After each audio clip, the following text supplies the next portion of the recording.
Dengan semangat juang kami bergerak, membawa harapan, menginspirasi setiap langkah, mewujudkan mimpi bersama kita percaya.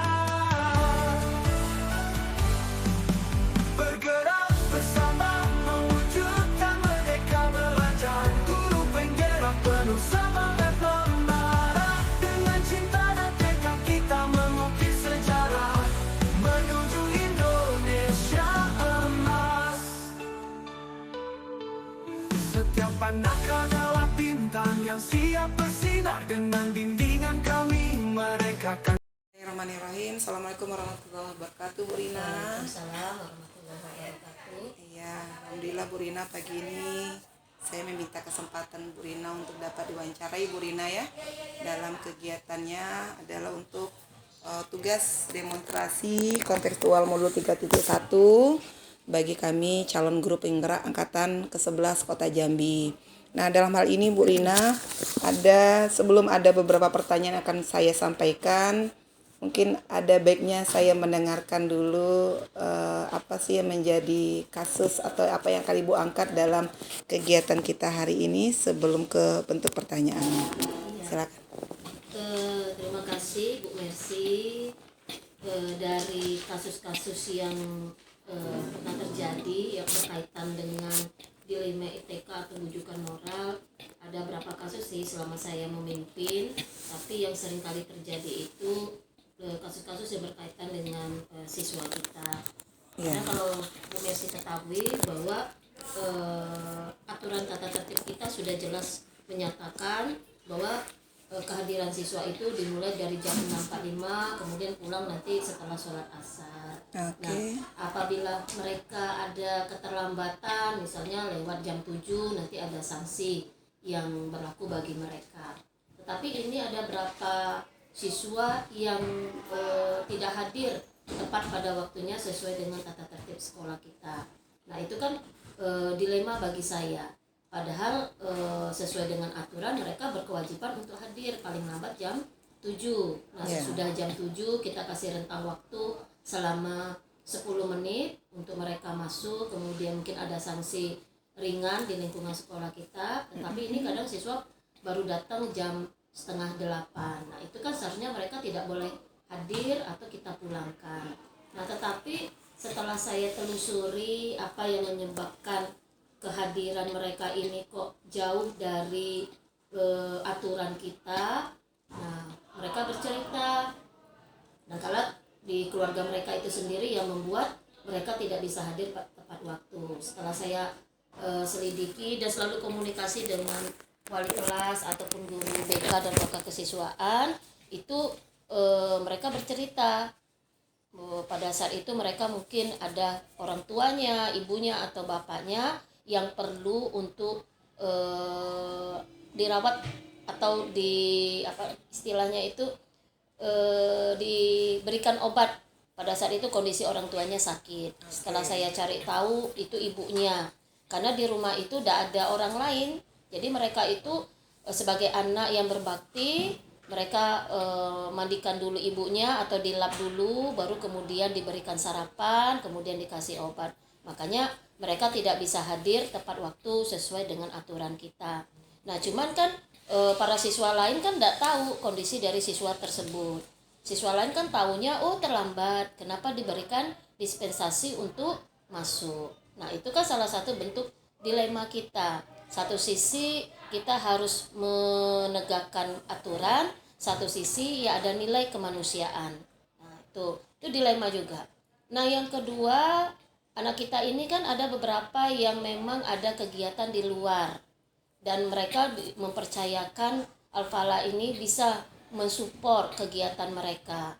Nah, salah satunya mungkin ada anak kita yang ikut atau sebagai atlet di luar panahan. Nah, itu memang disupport oleh Dispora. Kemudian anak-anak ini juga sering ikut lomba sampai ke tingkat nasional. Nah, mereka mempercayakan Al-Falah ini masuk karena sebelumnya mereka di sekolah yang lama itu tidak disupport oleh pihak sekolah, sehingga kan bakat minat mereka itu seperti terpatahkan karena tidak ada support dari sekolah. Nah, anak ini kan meminta dispensasi, mungkin paginya itu harus ikut kegiatan latihan fisik di lapangan, kemudian senam dan sebagainya, karena untuk atlet itu kan perlu untuk kegiatan-kegiatan pagi. Nah kemudian mungkin baru datang jam 7:30, sehingga kegiatan baiat atau kegiatan di jam pertama pembelajaran tidak diikuti. Kemudian siswa lain juga melihat kok diberikan dispensasi, padahal aturan kita seperti ini. Nah itu kan sebenarnya dilema bagi kita. Satu sisi kita menyokong, support, satu sisi anak ini takutnya khawatir ketinggalan pelajaran terus, itu kan. Nah cuman saya selalu berkomunikasi dengan para wali kelas, dengan orang tua. Mungkin tidak setiap hari ada izin, ada waktu-waktunya. Dan kalau yang kondisi sakit tadi ya memang mau tidak mau memang harus kita izinkan. Itu kan dalam bentuk pengabdian sebagai anak kepada orang tuanya selagi masih hidup. Nah begitu Bu Mercy. Ya, kalau kasus yang terjadi di sekolah kita. Berarti lebih kepada ke tingkat kehadiran siswa ya Bu ya dalam berbagai hal, untuk berbagai macam situasi kasus lah ya Bu ya, untuk bagaimana kita bisa memberikan dispensasi dan sebagainya kehadirannya. Oke. Baiklah Bu Rina, setelah saya mendengarkan tadi dari ada 2 kasus ya Bu Rina yang Bu Rina angkat di sini. Yang pertama masalah siswa kita yang terlambat gara-gara untuk harus mengabdi dulu kepada orang tuanya karena sakit, dan satu lagi untuk yang siswa kita yang merupakan adalah atlet nasional yang memang harus mengikuti latihan di pagi harinya untuk bentuk dispensasinya ya untuk kepada anak kita. Nah Bu Rina, dalam hal ini Bu Rina, bagaimana cara Ibu dapat mengidentifikasi kasus-kasus yang merupakan dilema etika atau bujukan moral itu seperti apa? Yang pertama, saya sebenarnya kan masalah kehadiran siswa itu kan itu sebenarnya wali kelas yang mengetahui. Kemudian kalau tidak terselesaikan juga, nanti wali kelas melapor kepada guru BK atau nanti ke Wakasis. Nah pada saat itu saya mendapat laporan, dan ada juga yang langsung surat itu tertuju langsung kepada saya. Kalau yang masalah atlet tadi memang langsung tertuju kepada saya melalui surat, itu melalui Dispora. Tetapi saya tidak langsung mengizinkan, saya panggil dulu siswa yang bersangkutan. Apakah memang sangat penting latihan itu dilaksanakan kalau setiap hari, karena kan salah satu kewajiban kita kan yang utama itu belajar dulu kan. Nah itu kan sebagai penunjang untuk bakat dan minat. Nah siswa tersebut menjelaskan bahwa tidak setiap hari, pada saat ada lomba-lomba keluar saja dia untuk melakukan latihan-latihan fisik di pagi hari. Nah kemudian saya bertanya lagi kepada wali kelas, ada informasi seperti ini dari orang tua? Kalau wali kelas sudah ada informasi dari Wakakesiswaan, bagaimana ini tidak lanjutnya, apakah kita izinkan? Karena semua keputusan tidak semua di tangan saya.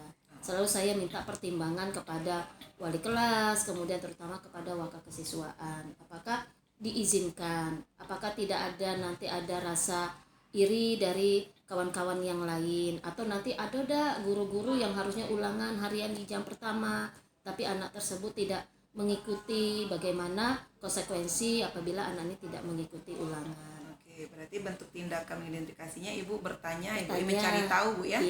Jadi tahu dari orang tua juga, anak juga, wali kelas juga, dan juga Ibu tidak sendiri, ternyata Ibu harus bekerja sama dengan Wakakesiswaan untuk itu. Oke Bu Rina.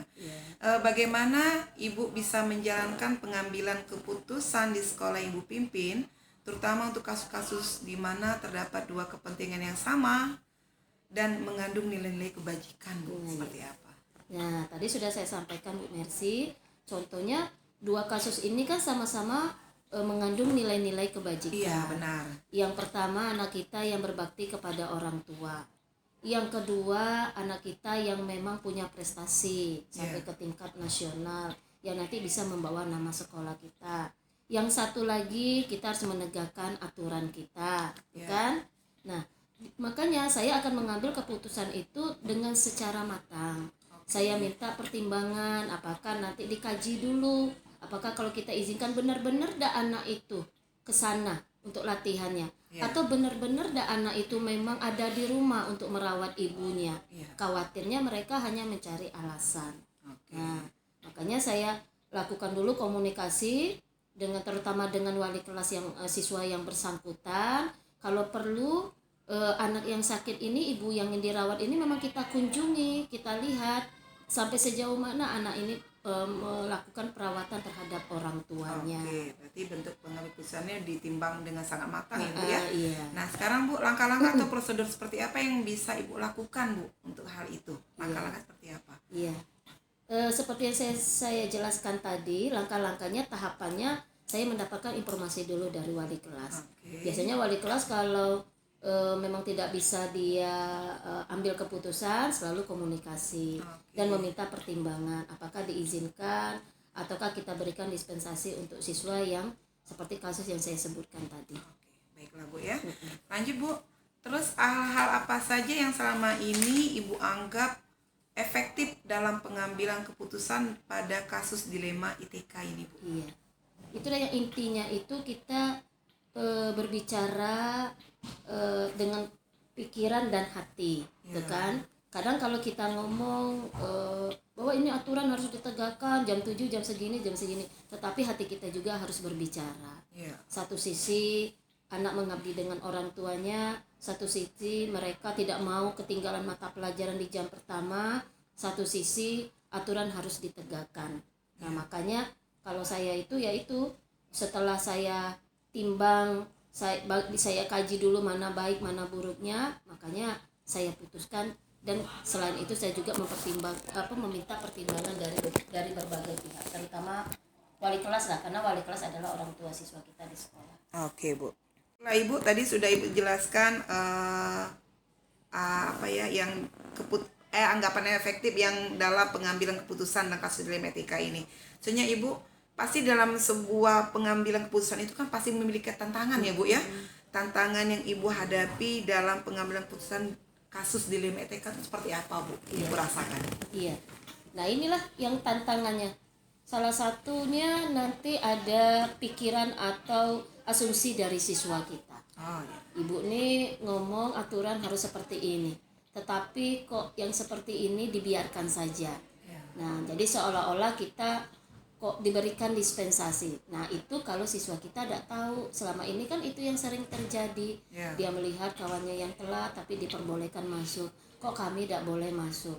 Nah itu kan harus memberikan pemahaman kepada siswa bahwa aturan itu sebenarnya memang harus ditegakkan, tetapi ada beberapa yang bisa kita berikan keringanan karena kasusnya memang harus seperti itu. Nah lanjut Ibu, setelah Ibu mendapat tantangan itu kan Bu, otomatis Ibu memiliki jadwal tertentu ya Bu ya untuk menyelesaikan tantangan kasus yang Ibu alami. Apakah Ibu langsung menyelesaikannya di tempat atau Ibu memiliki sebuah jadwal untuk menyelesaikannya, dan bentuknya seperti apa nantinya Bu? Iya, makanya setelah saya analisa, setelah saya mendapatkan laporan terutama dari wali kelas mengenai kasus-kasus yang tadi sudah saya sebutkan, saya mencoba untuk mengkaji ulang, kemudian saya jadwalkan. Saya panggil dulu siswanya atau orang tuanya, misalnya kalau yang sakit kan tidak mungkin anak yang tadi yang saya sebutkan memang benar bahwa anak ini ikut seperti ini, kalau tiap hari itu akan menjadi kendala dalam proses pembelajaran. Makanya saya jadwalkan, mungkin memanggil anak dan orang tua yang bersangkutan. Bentuk prosedurnya seperti apa Bu? Nanti pemanggilan Bu ya? Iya, berarti proses pemanggilan untuk diskusi kepada orang tuanya. Baiklah Bu. Dari itu semua Bu kan adakah seseorang atau faktor-faktor apa yang selama ini mempermudah dalam membantu Ibu mengambil keputusan dalam kasus-kasus dilema etika itu? Intinya adalah komunikasi. Komunikasi kalau kita intens dengan orang tua, terutama dengan orang tua siswa kita, guru, terutama wali kelas dan BK. Nah itu yang selalu saya lakukan untuk mempermudah saya dalam mengambil kebijakan. Dan alhamdulillah selama ini apa yang saya putuskan itu didukung oleh semua guru, karena itu bukan kebijakan saya, itu keputusan dari kita semua. Oke, baiklah Ibu, sudah banyak sekali yang saya dapatkan dari cerita kasus yang Ibu berikan dengan solusi-solusinya Bu ya. Dan yang terakhir, ini pertanyaan terakhir, dari semua apa yang telah Ibu sampaikan tadi, kira-kira pembelajaran apa sih yang dapat dipetik dari pengalaman Ibu dalam mengambil dilema ITK itu, Bu? Iya. Kira. Ini sepanjang saya menjadi kepala sekolah merupakan tantangan bagi saya, karena tidak semua anak kita 475 ini mempunyai satu sifat, satu karakter. Pasti mereka mempunyai permasalahan sendiri-sendiri. Kita lihat kadang anak kita ya nampaknya bahagia, tetapi sebenarnya kalau kita telusuri mungkin ada sesuatu di dalam diri mereka atau keluarga mereka. Nah, makanya walaupun saya kepala sekolah, saya dah harus duduk di dalam ruangan saya kadang jalan menemui anak-anak, kemudian kadang bercerita. Alangkah senangnya saya mendengar mereka cerita dan saya masuk ke dalam dunia mereka. Jadi mereka tidak segan untuk bercerita dengan saya. Nah, jadi dengan adanya kasus-kasus tadi, jadi kita saya mencoba untuk memahami karakter anak itu satu-satu. Walaupun nampak mereka itu senang, tetapi sebenarnya sesuatu mungkin terjadi di dalam kehidupan mereka itu. Nah, kita sebagai pimpinan itu harus berusaha untuk mengambil suatu kebijakan yang memang benar-benar antara satu sisi dengan satu sisi yang lain itu memang sama-sama saling menguntungkan. Terima kasih banyak Bu Rina. Makasih juga atas kesempatan waktu yang diberikan. Yang sudah sangat membantu kami, Bu, untuk CGP menyelesaikan tugas kami. Jika ada hal yang lainnya nanti kami koordinasi kembali dengan Bu Rina. Terima kasih Bu Rina. Saya akhiri ya. Assalamualaikum warahmatullahi wabarakatuh. Waalaikumsalam warahmatullahi wabarakatuh. Dengan semangat juang kami bergerak, membawa harapan, menginspirasi setiap langkah. Kabar Pak. Alhamdulillah baik. Terima kasih Pak. Ini kami datang sini ini tugas Pak ya. Iya. Tugas berkaitan dengan CGP ini memang kami diminta untuk mewawancarai kepala sekolah nih Pak, karena sesuai dengan modul ini berkaitan dengan mengambil keputusan yang bertanggung jawab ya Kak ya. Iya. Nah, ada beberapa pertanyaan di sini Pak, yaitu berkaitan dengan dilema etika dan rujukan moral ini Pak ya. Iya. Nah, pertanyaan pertama mungkin Pak, selama ini bagaimana Bapak dapat mengidentifikasi kasus-kasus yang merupakan dilema etika atau bujukan moral? Baik. Terima kasih atas pertanyaannya dan atas kunjungannya mewawancari saya. Pertama saya mendoakan semoga tugas yang dijalankan terkait dengan CGP ini akan berjalan lancar, mudah dan sukses. Amin. Baik, terkait pertanyaan tadi, bagaimana selama ini saya mengidentifikasi kasus yang merupakan dilema etika dan juga moral. Mungkin saya perlu menyampaikan dulu pemahaman saya bahwa dilema etika itu adalah suatu keadaan atau situasi sulit di mana kita harus menentukan pilihan yang secara moral keduanya mungkin benar dari satu sisi maupun sisi yang lainnya, tetapi bertentangan dalam mengambil keputusan itu sulit. Dan memang saya sebagai pimpinan SMP Selama Pala Jambi ini beberapa kali dihadapkan pada situasi di mana memang sulit mengambil keputusan itu, tetapi saya harus mengambil keputusan itu. Dan memang tidak ada keputusan yang tanpa risiko. Saya harus ambil risiko itu. Baik, yang biasa saya lakukan adalah yang pertama adalah menganalisis situasi. Yang saya maksud adalah saya memperhatikan situasi yang terjadi terkait situasi dilema etika tadi itu. Baik itu terkait dengan hubungan antar siswa tersebut maupun terhadap terhadap sekolah atau dampaknya pada sekolah nanti. Apabila saya ambil keputusan sesuai dengan kepentingan siswa, menguntungkan siswa ini, tapi sisi lain akan merugikan sekolah ini, maka saya akan pelajari situasi itu secara mendalam. Dan saya butuh yang namanya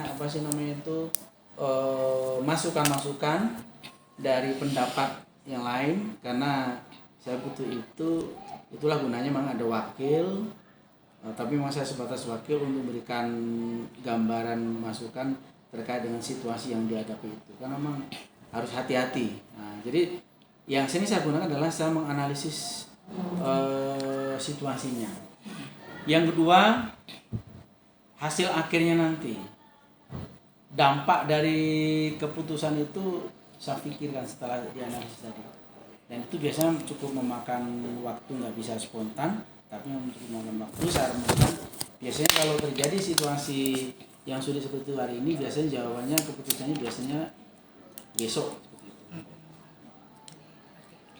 Berarti ada dua tadi Pak ya. Pertama dianalisis dulu, Iya. setelah dianalisis baru Bapak pikirkan kira-kira kalau seandainya memilih keputusan seperti ini kira-kira dampaknya seperti Siap, apa ya betul. Pak ya gitu ya.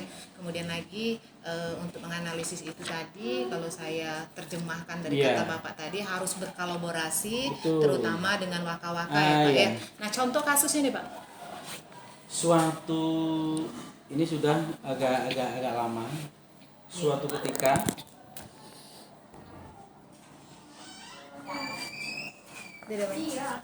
silakan masuk. Jadi suatu ketika ada seorang anak berkasus. Kasusnya ini memang kategorinya pelanggaran berat. Satu sisi anak itu orang tuanya berada di lingkungan kita, amat sangat dekat dengan saya. Tapi anak ini berat. Nah, menurut aturan tata tertib yang sudah dituangkan, yang sudah saya siapkan sejak berbelasan tahun yang lalu sampai sekarang diberlakukan, belum pernah saya dihadapkan situasi sesulit itu. Jadi anak ini satu sisi menurut aturan memang harus sudah tidak di sini. Iya. Satu sisi orang tuanya ketika saya panggil, saya belum ngomong apa-apa, dia sudah menangis. Aturan seperti itu. Tapi memang berbicara mudah, di lapangan itu tidak semudah itu. Kita melihat wajah orang tuanya itu bagaimana pula. Iya. Tetapi pada akhirnya saya diskusi dengan orang tuanya. Ini satu sisi apabila tetap di sini itu indah bagi si anak. Karena andai kata harus pindah, dia harus disibukkan lagi dengan mencari sekolah. Dan kita tidak tahu sekolah itu sekolah mana, mau menerima atau enggak. Itu satu sisi. Tetapi apabila pelanggaran ini terdengar sampai ke pengurus, nggak apa ini memang fakta yang begini, sampai ke pengurus, justru akan membahayakan emaknya ini. Saya pastikan berbahaya. Akhirnya saya berikan gambaran seperti itu, maka orang tuanya ini saya berikan penjelasan, biarin tetap di sini, karena cepat atau lambat ini tentu akan tahu sampai ke pengurus. Nah, gimana? Kalau sampai ke pengurus, malah yang jadi bulan-bulanan makanya nanti. Karena apa? Anak salah satu kan di situ, kok malah dilakukan begitu. Anak asuh pula. Kan begitu. Itu sulitnya bukan main. Dan itu sudah berkali-kali melalui proses dari wali kelas sampai ke BK, Waka, dan akhirnya kalau udah Waka penting terakhir dengan saya. Kalau sudah dengan saya itu cuma dua kemungkinan. Ya tidak di sini atau perjanjian khusus. Diberikan perjanjian khusus dia nggak sanggup. Bukan nggak sanggup, sudah perjanjian tapi dilanggar lagi. Dan itu sah menurut apapun. Setelah saya gambarkan seperti itu, alhamdulillahnya adalah si orang tua ini menyatakan sendiri nggak bisa bicara apa-apa. Saya mau Pak, biar anak saya pindahkan aja. Akhirnya keputusan bahwa anak itu sebaiknya tidak di sini lagi. Bukan kita nggak suka dengan anak itu, kita kan justru akan menolong atau menyelamatkan anak itu. Bila di sini tetap di sini pasti untuk bulan-bulanan kawannya, pasti dibully segala macamnya. Nah itu, dan untungnya keputusan itu menurut saya keputusan yang indah karena dia ambil oleh orang tuanya sendiri dan saya tinggal mengokekan. Seperti itu. Terima kasih. Lanjut yang kedua nih Pak. Lanjut Pak. Selama ini Pak, bagaimana Bapak menjalankan pengambilan keputusan di sekolah yang Bapak pimpin, terutama untuk kasus-kasus di mana terdapat dua kepentingan yang sama-sama benar atau mengandung nilai-nilai kebajikan? Ini boleh cerita kasus yang lain. Boleh. Ini kebetulan siswanya itu nggak di sini. pada suatu ketika, dan ini bertubi-tubi, pada suatu ketika datanglah orang tua anak, waktu itu posisinya kelas 9 dan hampir selesai. Dan orang tua itu juga kawan saya, karena kawan saya waktu itu kawan waktu diklat calon kepala sekolah dari kabupaten tertentu, nggak usah sebut. Nah, dia tiba-tiba datang ke sini, memang akrab itu. Nah, datang ke sini menyampaikan bahwa anaknya pengen masuk sekolah tertentu, tapi syaratnya adalah tertentu pula. Intinya nilainya anaknya nggak cukup, tapi gimana caranya supaya dibuat memenuhi syarat.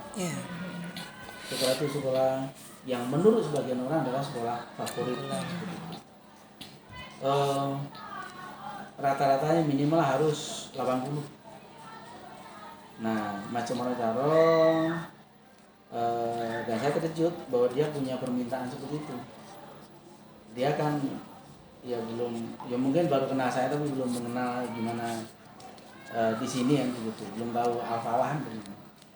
Nah, intinya tolong dibuatkan macam mana rapor anak saya itu supaya nilainya bagus semua, rata-rata minimal 80. Jawabannya singkat, anak saya saja nggak mau saya merubahnya. Guru ini kawan saya semua, apa susahnya saya minta guru merubahnya seperti itu. Nah, kenapa tidak saya lakukan? Ya biar anak tahu. Itulah yang namanya semuanya harus butuh perjuangan. Semuanya tidak bisa tiba-tiba. Masa udah mau lulus baru minta nilai itu bagus. Kalau mau minta nilai bagus itu dari kelas 7.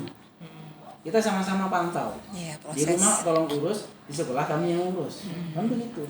Pergaulannya dijaga, belajarnya dikontrol, PA ditanya, segala macamnya. Di sekolah urusan sekolah. Jadi sekali lagi tidak ada keputusan yang tanpa risiko. Maka karena apa? Dan itu keputusan saya harus mengatakan bila saya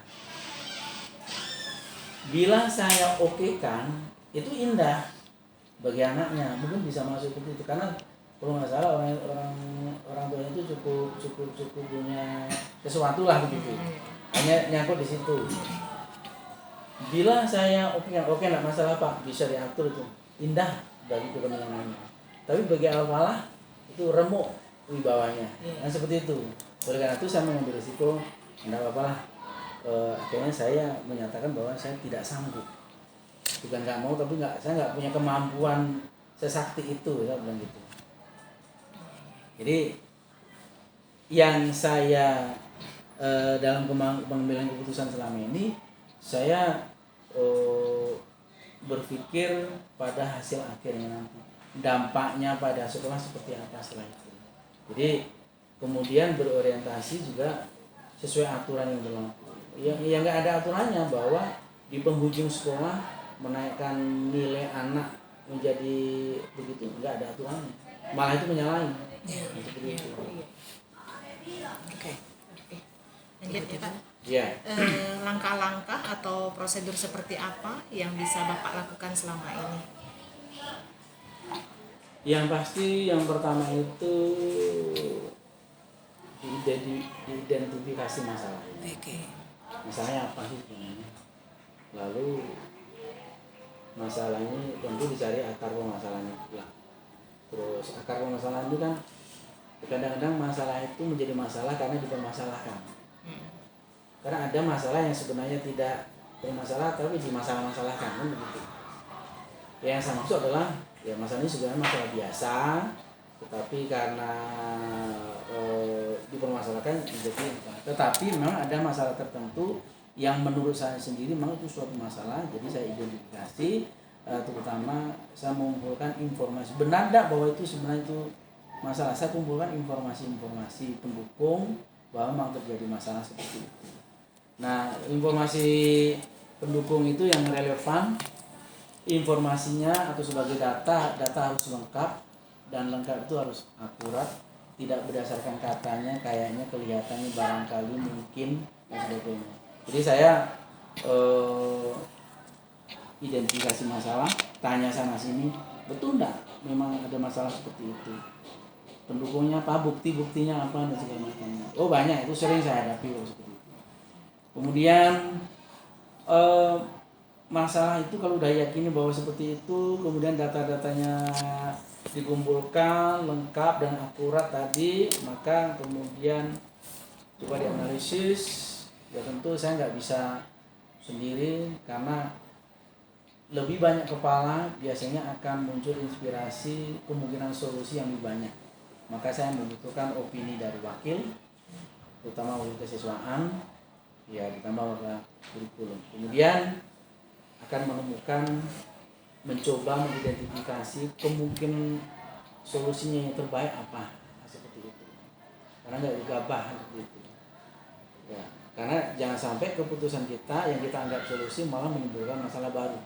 Ya. Perlu kita sadari bahwa semua yang kita lakukan, solusi apapun ini demi peserta didik. Kan begitu ya. Bukan memuaskan pihak tertentu yang tidak berpihak pada peserta didik, kan begitu. Ya, benar. Nah itu. Jadi pada akhirnya setelah ditemukan opsi-opsi kemungkinan solusi tadi, nah kita coba pilih opsi yang terbaik. Oke. Nah, kira-kira seperti itu. Ya. Oke, baik Bapak, saya lanjutkan. Tadi kan sudah mendengarkan namanya permasalahan yang ada dari diri Bapak dalam pengambilan keputusan ini ya Pak ya. Iya. Selanjutnya pertanyaan berikutnya, hal-hal apa saja yang selama ini yang Bapak anggap efektif dalam pengambilan keputusan pada kasus dilema etika itu seperti apa Pak? Baik, selama ini yang menjadi pertimbangan saya, yang saya anggap efektif dalam pengambilan keputusan, yaitu yang pertama itu saya berpikir pada hasil akhirnya, dampak akhir menurut saya, bukan dampak dalam sehari dua hari ke depan, tapi akhir. Seperti kasus yang sudah saya ceritakan dua kasus di depan tadi, itu saya berpikirnya bukan hari ini atau besok. Bahkan ada satu lagi kalau boleh saya cerita, kasus soal nilai juga. Nggak tahu lebih percaya atau tidak, datang orang tua ke meja saya ini dengan membawa amplop. Amplop itu setelah saya cek itu isinya ya sekian lah, cukup besar untuk kita, sama tujuannya kayak tadi tuh. Jadi saya juga sampaikan terima kasih, tapi saya nggak pula marah-marah dengan, saya sampaikan bahwa saya ucapkan terima kasih atas itu, saya akan membantu tanpa harus seperti ini. Adalah kewajiban kita untuk membantu siswa, apalagi orang tua yang ingin siswa yang terbaik. Jadi saya sampaikan, tapi saya nggak memberikan itu. Saya butuh itu, tapi saya nggak perlu. Nah, jadi saya kembali ke aturan Pak, bahwa itu aturannya nggak ada seperti itu. Nggak tahu kalau tempat lain, saya bilang gitu kan. Jadi saya sampaikan, silakan terima, akan saya bantu sesuai kemampuan saya. Yang saya nggak mampu, saya nggak akan bisa bantu. Itu kasus. Nah, dan itu saya putuskan untuk tidak mengabulkan niat yang dengan cara seperti tadi itu, karena memang tidak memungkinkan. Nah, jadi dasar atau hal yang membuat saya merasa keputusan saya efektif adalah saya hanya menyodorkan aturan. Dari aturan itu dipahami bersama-sama kepada orang tua. Karena kadang orang tua ini kan macam-macam. Ada yang backgroundnya pendidik, ada yang backgroundnya seorang yang berkuasa di instansi tertentu, ada yang backgroundnya pengusaha dan segala macam, yang duitnya banyak. Nah, memandang kita ini kadang-kadang kan ya seperti itulah. Jadi saya kembalikan ke aturannya begini Pak, bahwa ini kalau memang begitu tuh ya dari dulu. Kok sudah kelas begini dari pengunjung, nah baru menghindari seperti itu. Nah, selama ini di bahasa saya, selama ini kemana aja Pak? Open class nggak datang, ngambil rapor siapanya begitu, bukan dia langsung karena sibuk sekali, pernah tidak. Nah, akhirnya saya tidak mengabulkan dan saya putuskan untuk tidak melayani apa yang dia inginkan. Nah, yang saya pikirkan adalah saya memikirkan saya memikirkan lembaga ini. Akhirnya apabila itu irama itu saya ikuti, maka akan bawa dampak akhirnya nanti, hasil akhirnya nanti akan tidak baik terhadap lembaga. Artinya apa? Sekali itu kita ikuti, nah selesai. Habis kok di SMP Al-Falah ini. Dia bisa diatur. Nah, kan begitu. Maka jadi dasarnya yang kami anggap efektif untuk tidak ragu dalam mengambil keputusan adalah aturan tadi. Aturan itu kita pegang, kemudian dampaknya. Ya orang itu kalau sudah dituruti, selesai, permasalahan dia selesai. Tapi bagi Al-Falah itu awal problem. Nah, kan nggak baik terhadap Al-Falah, nama Al-Falah kan. Karena nggak mungkin dia akan tidak cerita dengan yang lainnya. Nah seperti itu. Jadi jadi saya berpikir tentang hasil akhirnya, dampak terakhirnya, kemudian pada aturan tadi. Itu yang membuat saya merasa efektif keputusan saya juga ambil. Oke, berarti hal efektif yang Bapak anggap baik ya Pak, ada pengambilan keputusan bersesuaikan dengan aturan yang ada ya Pak ya. Oke, tentu dalam menjalani semua dalam proses pengambilan keputusan ini pasti Bapak menemui tantangan Pak dalam menerapkan kasus dilema etika ini. Kira-kira apa yang jadi tantangan Bapak untuk Rahma ini? Tantangan saya adalah ketika menghadapi orang yang tidak mengerti dengan aturan. Oke, tidak mengerti ya. Tetapi dia mencitrakan diri sebagai orang yang lebih mengerti dibanding saya. Saya ulangi. Tantangan yang paling saya rasakan, yang saya alami dari tahun 2021 sampai sekarang adalah saya menghadapi orang yang dia tidak mengerti dengan aturan, tidak paham, tapi dia mencitrakan diri sebagai orang yang lebih paham dibanding saya. Oke. Sedangkan soal begini, sedangkan kita paham bahwa setiap orang ada bidangnya, setiap bidang ada orangnya. Iya, benar. Dan satu persis dia tidak paham bidang ini, tapi dia menggampangkan, masa begitu aja nggak bisa. Itu tantangan saya. Oke. Jadi saya mesti menjelaskan secara runtut, memberikan gambaran-gambaran, contoh-contoh dan segala macamnya. Itu cukup menguras pikiran, kontrol emosi, karena orang itu memang betul-betul orangnya berduit, pokoknya dia paling tahu, sehingga ya itu akibatnya karena tidak paham tadi. Saya harus membuat paham, dan pada akhirnya ya ngerti juga sih, tapi dongkol. Karena apa? Keinginannya tidak tercapai. Itu tantangannya. Oh ya. Jadi tantangan di situ. Kemudian bahwa yang dia ungkapkan, yang dia inginkan itu tidak salah, untuk kebaikan anaknya itu tidak salah. Dia ingin yang terbaik, cuman yang salah itu adalah caranya dan tahapannya. Saya tanya balik, loh kenapa kok nggak dari dulu? Kalau dari dulu saya bisa menolong gimana? Anak ibu, makanya sekarang kalau open class saya tanya semuanya. Anak ibu nanti kalau sudah tamat SMP mau kemana? Oh mau ke situ. Kalau mau ke situ caranya seperti ini. Mari kita sama-sama kontrol. Ya ulangi yang bagus nilainya. Supaya nilai ulangi bagus, nilai ujian yang bagus, gimana caranya? Ya kalau lemah di bidang ini, ya kalau dileskan les tambahan dan sebagainya. Jangan malas sekolah, kemudian jangan terlambat segala macam. Kita kan tidak lepas dari itu aja. Nah untuk sekolah kan akan disiapkan guru-guru yang siap mengajar dan sebagainya. Makanya dengan guru pun juga saya berbuih mengingatkan, jangan ada jam kosong, layani anak dengan baik, ngajar dengan metode pembelajaran yang beragam dan sebagainya, yang menyenangkan baik. Nah, kira-kira seperti itu. Jadi menghadapi orang yang tidak paham tapi mencitrakan diri sebagai orang yang lebih paham dibanding saya. Itu yang tantangannya Pak ya, membuat pemahaman lebih iya. berarti ya Pak ya akan itu. Oke, baik sekali Pak. Pertanyaan berikutnya Pak, apakah Bapak memiliki sebuah tata cara atau jadwal tertentu dalam sebuah penyelesaian kasus dilema etika?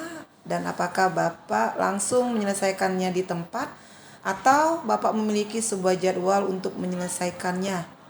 Dan bentuknya seperti apa nanti Pak? Biasanya saya kalau menghadapi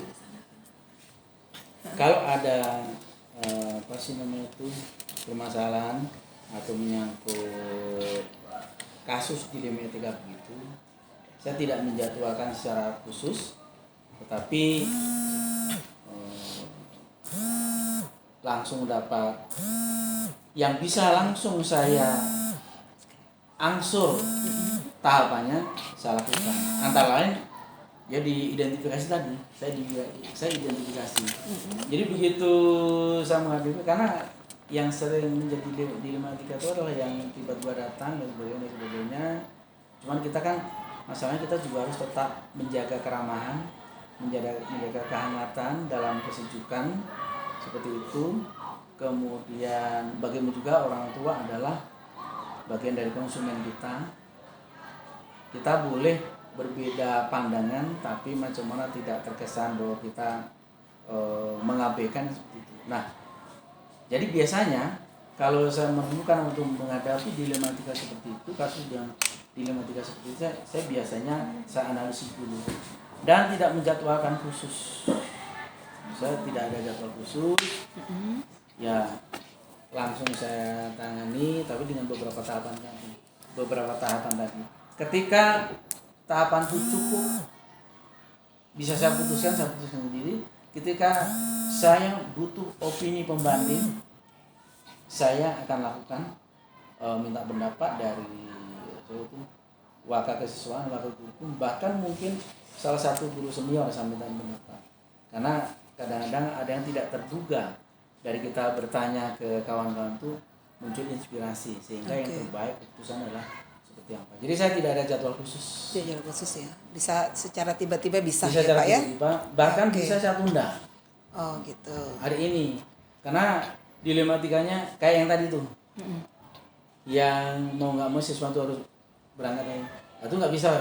Serta-merta ada jadwal tertentu ya Pak, tidak bisa ya Pak bahkan ya? membuat saya tidur saya agak kurang nyenyak. Karena itu sangat ini benar.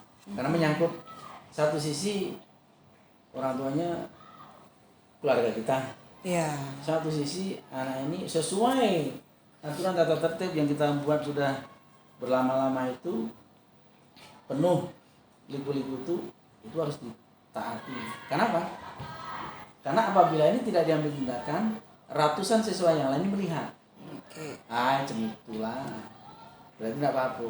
Makin berantakan tata tertib, penegakannya makin nggak berubah. Jadi seperti itu Bu.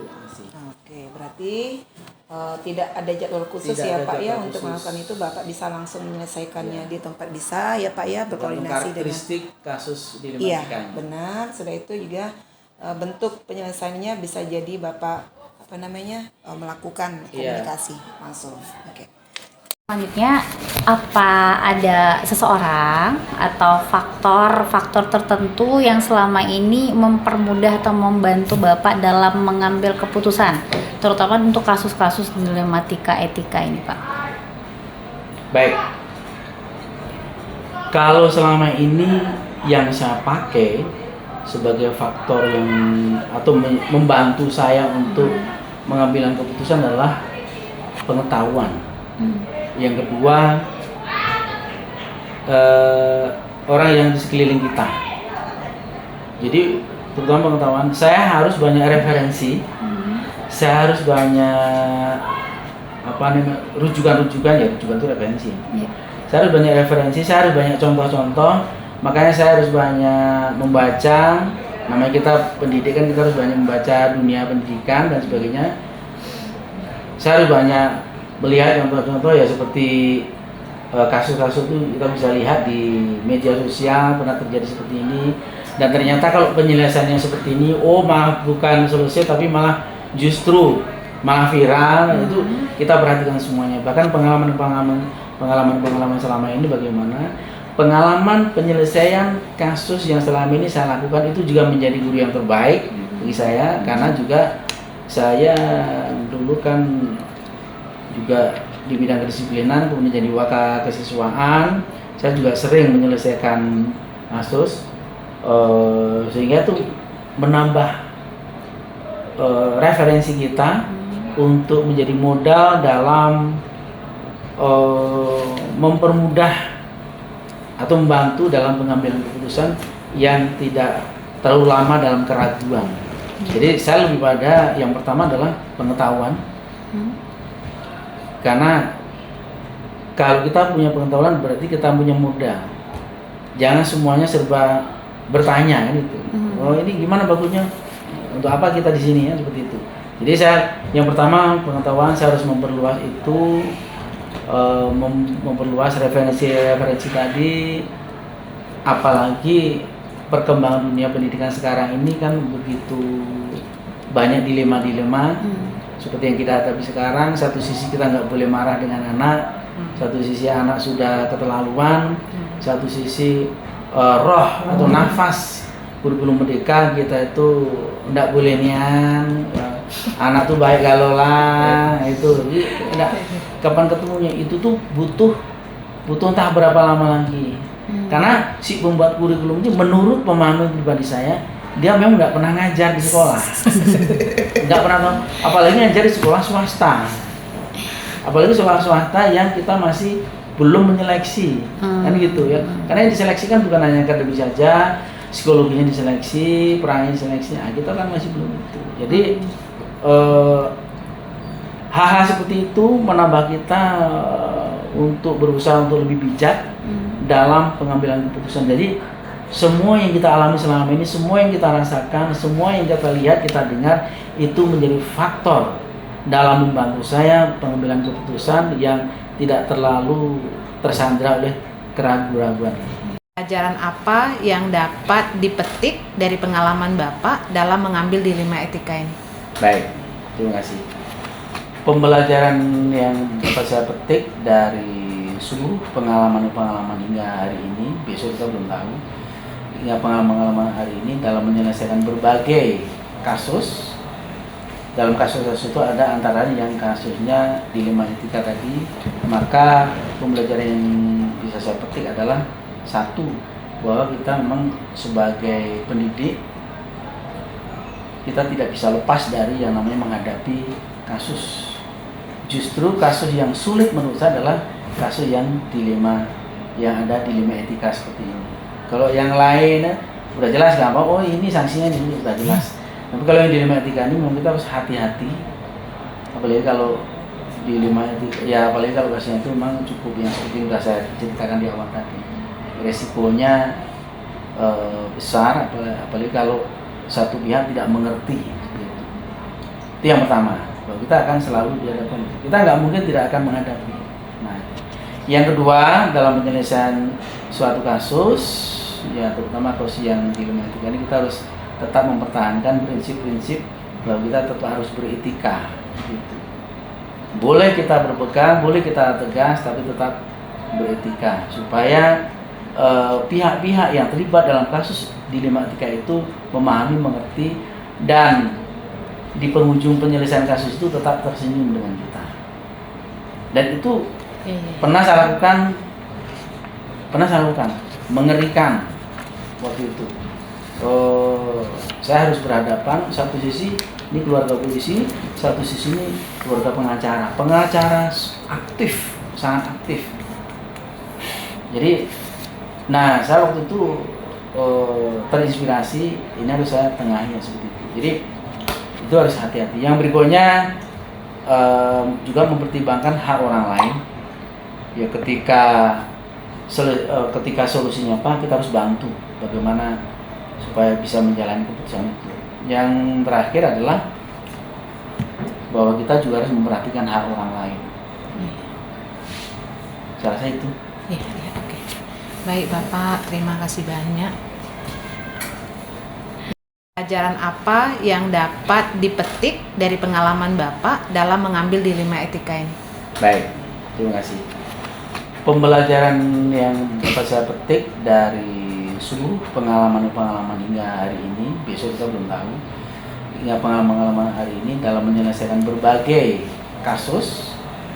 dalam kasus-kasus itu ada antara yang kasusnya dilema etika tadi, maka pembelajaran yang bisa saya petik adalah satu, bahwa kita memang sebagai pendidik kita tidak bisa lepas dari yang namanya menghadapi kasus. Justru kasus yang sulit menurut saya adalah kasus yang dilema, yang ada dilema etika seperti ini. Kalau yang lain udah jelas gampang, oh ini sanksinya ini udah jelas. Tapi kalau yang dilema etika ini memang kita harus hati-hati. Apalagi kalau dilema etika, ya apalagi kalau kasusnya itu memang cukup yang seperti yang sudah saya ceritakan di awal tadi. Resikonya besar, apalagi kalau satu pihak tidak mengerti gitu. Itu yang pertama, bahwa kita akan selalu dihadapkan, kita nggak mungkin tidak akan menghadapi.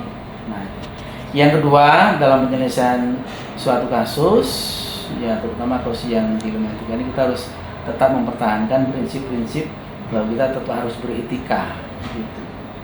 Boleh kita berpegang, boleh kita tegas, tapi tetap beretika supaya pihak-pihak yang terlibat dalam kasus dilema etika itu memahami, mengerti, dan di penghujung penyelesaian kasus itu tetap tersenyum dengan kita. Dan itu pernah saya lakukan, mengerikan waktu itu. Saya harus berhadapan, satu sisi ini keluarga polisi, satu sisi ini keluarga pengacara aktif, sangat aktif. Jadi nah, saya waktu itu terinspirasi, ini harus saya tengahi seperti itu. Jadi itu harus hati-hati. Yang berikutnya juga mempertimbangkan hak orang lain. Ya ketika solusinya apa, kita harus bantu bagaimana supaya bisa menjalani keputusan itu. Yang terakhir adalah bahwa kita juga harus memperhatikan hak orang lain. Saya rasa itu. Iya, oke. Baik Bapak, terima kasih banyak. Wujudkan mimpi bersama, kita percaya.